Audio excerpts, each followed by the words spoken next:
Apa ciri-ciri mereka yang darahnya sudah mulai rusak, pembuluh darahnya sudah mulai tersumbat? Ya kaki gampang kesemutan, gampang baal, kebas-kebas. Kalau di kepala yo sering migrain, leher kenceng, tubuh lemah. Kalau terjadi sumbatan di jantung akan nyeri dada, sesak dan seterusnya. Itu menunjukkan bahwa sudah terjadinya kerusakan darah dan pembuluh darah. Pertanyaannya lagi, apa yang menyebabkan kerusakan darah dan pembuluh darah sehingga terjadinya kerusakan di sel-sel kita?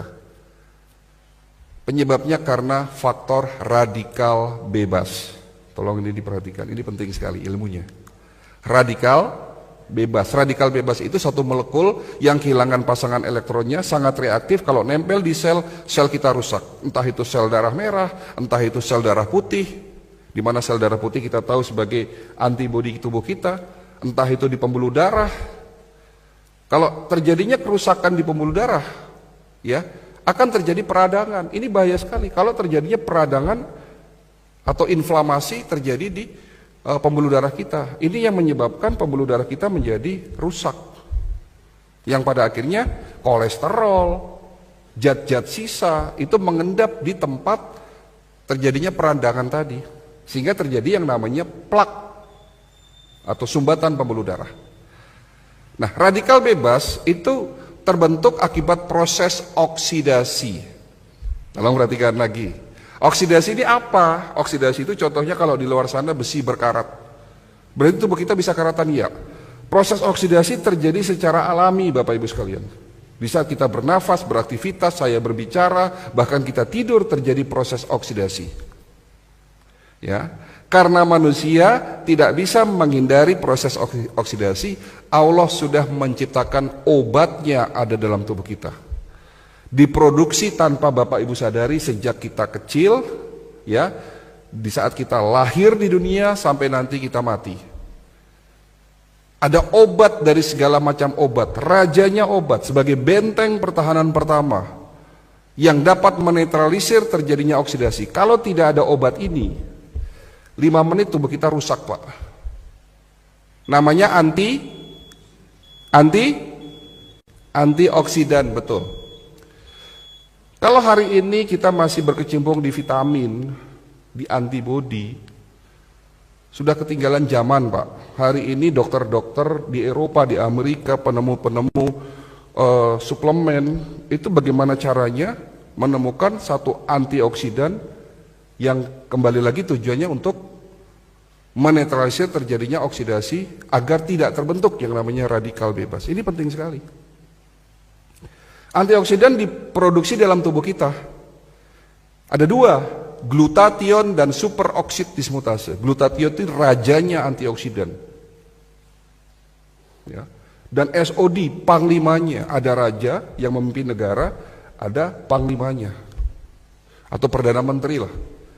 Jadi yang menjaga tubuh kita itu sesungguhnya bukan antibodi. Antibodi itu benteng pertahanan kedua, Pak. Benteng pertahanan pertama namanya antioksidan, glutathione dan superoksid dismutase.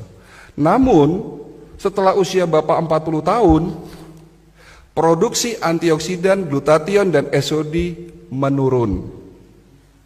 Makanya itulah yang disebut tua. Menurunnya produksi antioksidan.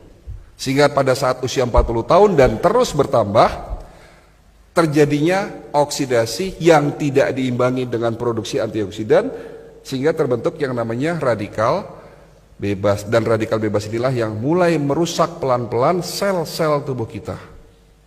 Sudah mulai jelas ya, Pak? Sudah mulai jelas ya? Oke. Tapi Allah Maha Baik. Allah bukan hanya menciptakan antioksidan dalam tubuh kita, tapi juga sudah menyiapkan plan B-nya.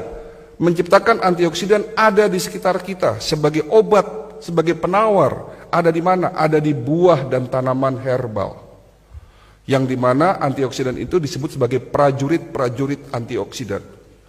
Jenisnya ada ratusan. Contoh, resveratrol, antioksidan yang dapat mencegah dan mengobati penyakit darah dan jantung, stroke. Ada di buah yang berwarna merah keungu-unguan. Buah apa itu? Anggur, blueberry, strawberry, buah delima. Terong bukan buah, Pak. Ya. Tapi ada juga buah yang banyak mengandung antioksidan resveratrol. Selain itu juga banyak mengandung antioksidan lainnya. Tapi mungkin buah ini dianggap sebelah mata oleh kita. Padahal ini rajanya buah yang ada di Indonesia. Mungkin kalau delima susah, blueberry susah. Tapi buah ini ada di Indonesia. Namanya buah jamblang. Oke, jamblang bagus. Tapi ada yang lebih baik dari jamblang. Apa? Buah manggis, Pak. Kapan terakhir makan buah manggis?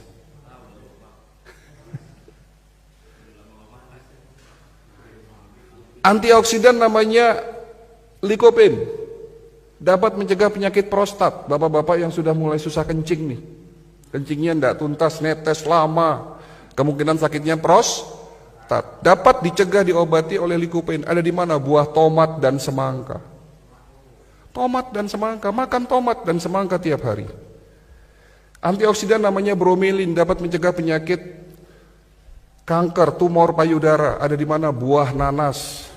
Bilang sama ibunya di rumah kalau pengen tidak kena penyakit kanker payudara, makan nanas tiap hari. Dan nanas juga dapat mencegah penyakit osteoporosis karena mengandung kalsium yang sangat tinggi. Untuk mencegah penyakit Alzheimer atau pikun, makan buah alpukat.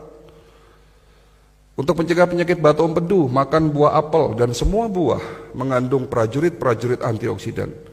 Siapa di antara Bapak Ibu yang setiap hari makan minimal 3 jenis buah-buahan?